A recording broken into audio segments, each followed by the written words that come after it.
Hello and welcome to this video. We're going to be chatting about today a unity power factor and kind of what that actually means for a circuit.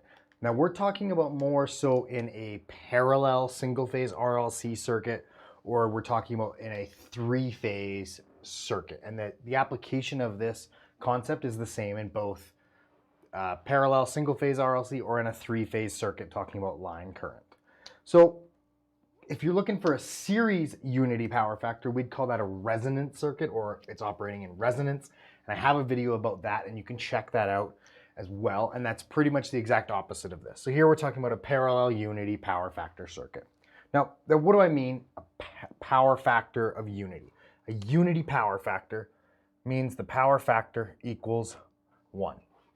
Right now with power factor, we know power factor equals watts divided by VA. That is the relationship in a power factor. So in order for a circuit to be considered a unity power factor or have a power factor of 1, our watts will equal our VA, right? So when we are looking at our power diagram, even if we have QXC and QXL and our QXL and our QXC, right, on our power diagram, we would have QXC and QXL, right? Reactive power due to capacitance, reactive power due to inductance. In a unity power factor circuit, our Q total will equal 0 VARs. So those leading reactive VARs and lagging reactive VARs completely cancel each other out. Now that's really important to note, which means that our power total will equal our apparent power total. They will be the same.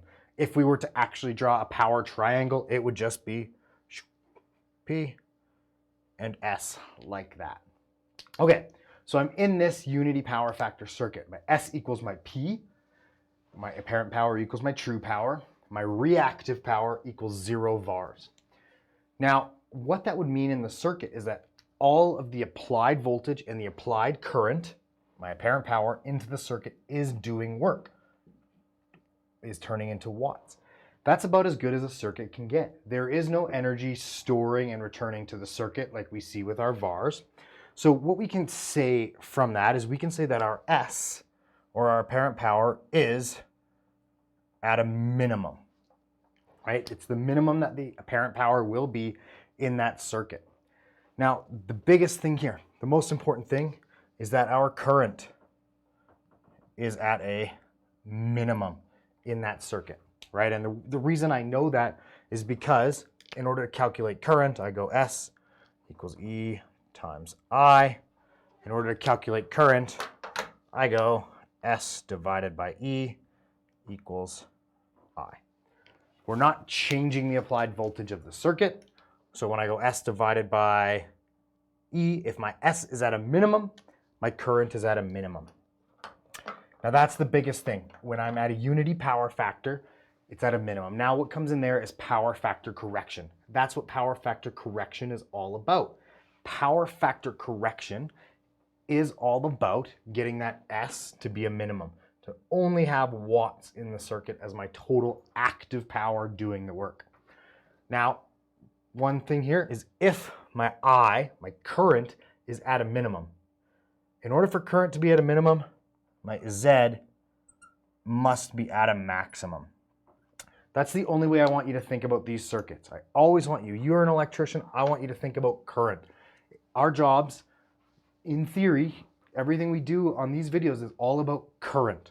Well, we know that current is voltage over impedance, right? If my current is minimum, that must mean that my impedance is at a maximum at that point. We're not getting into ohms. We're not really talking about that. I just want you to know that if my current is at a minimum, my impedance must be at a maximum. As soon as I change anything, I change my QXL, I change my QXC, I change my XL, I change my XC, I change my frequency, any of that will shift this line away from that unity power factor. Any change is going to cause an increase in current. So that's that. That is a unity power factor. That's the benefit of the unity factor, is that minimum current.